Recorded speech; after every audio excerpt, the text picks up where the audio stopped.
जंगलात हिंडून हिंडून त्यातले रस्ते, पायवाटा, झाडं, रानभाज्या यांची बरीच माहिती मुलामुलींकडे साठलेली असते. मग ह्याच माहितीच्या आधारे रानभाज्यांचा अभ्यास सुरू झाला. तब्बल 43 रानभाज्यांची यादी निघाली. मग जंगलाचा परीख हिंडून झाला. GPS ने भाज्या कुठे कुठे सापडतात असंही नोंदवलं. निवडक भाज्यांविषयी गमतीदार व्हिडिओ बनवले.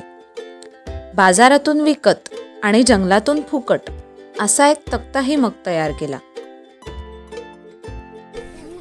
हे बघा आमचे गाव आहे. या रानभाज्यांची माहिती सांगणारे व्हिडिओ मुलांनीच तयार केले.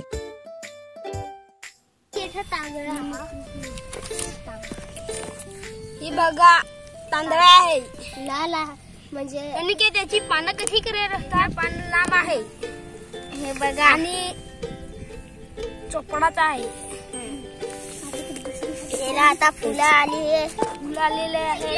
अजय याची भाजी कशी करतात. शिजवायची, खोडायची, तेलावर टाकायची. काय एकदम भारी मस्त लागते. एकदम भारी मीठ मसाला टाकायचा.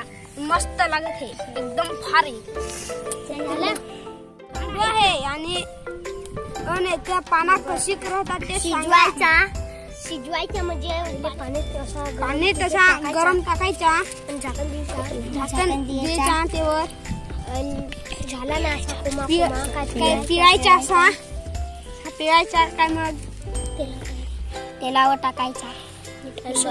मीठ मसाला टाकायचा. हळद,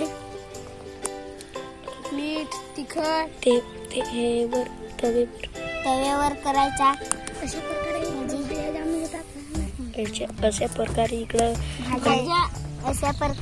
डोंगरात ज्या मस्त भाज्या असतात.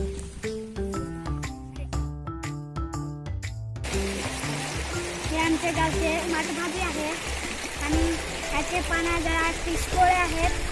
आणि याचे पाना कुडतात आणि धुतात. आणि मग चटणी थोडासा पुढे. आणि मग कांद्या पहिले माठभाजी केला. मग थोडासा इकडे पुढे. आणि ती मस्त इकडे असा राहील. तेराचा पान आहे भेटले आहे तिकडे तिथे. आणि संकेत याची भाजी कशी बनवतात.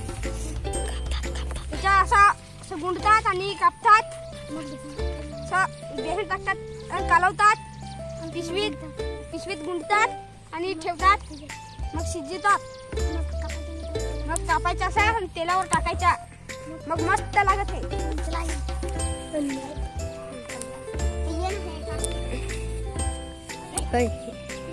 बघा लोट आहे. उन्हाची पानं कशी करतात ते सांगाल तुम्ही. हो सांगाल.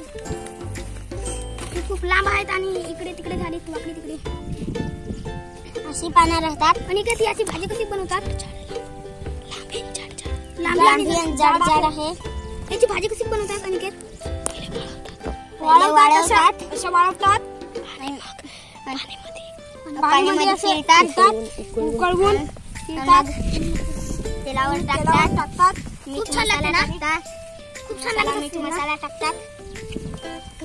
तिखट टाकतात. हळद टाकतात आणि मस्त लागतात. एकदम भारी. इकडे आम्ही म्हणून इकडे बऱ्याच भाज्या आहेत जंगलात. आणि जास्त सापडल्या. इकडे आम्ही फिरायला गेलो होतो.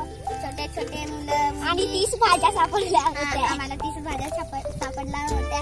आणि हे आळूची पानं याची पातवड पण करतात. टाकतात आणि त्याच्यामध्ये मीठ मसाला असे टाकतात. आणि याचे करतात आणि मग खातात. त्याचे पान पिसकोळे आणि त्याला सुटीत राहतात. आणि डिबूर आणि अशी त्याची लांब काढी लागते. असे मुळे राहतात. आणि ते मिसळात तरी खायचे असतं.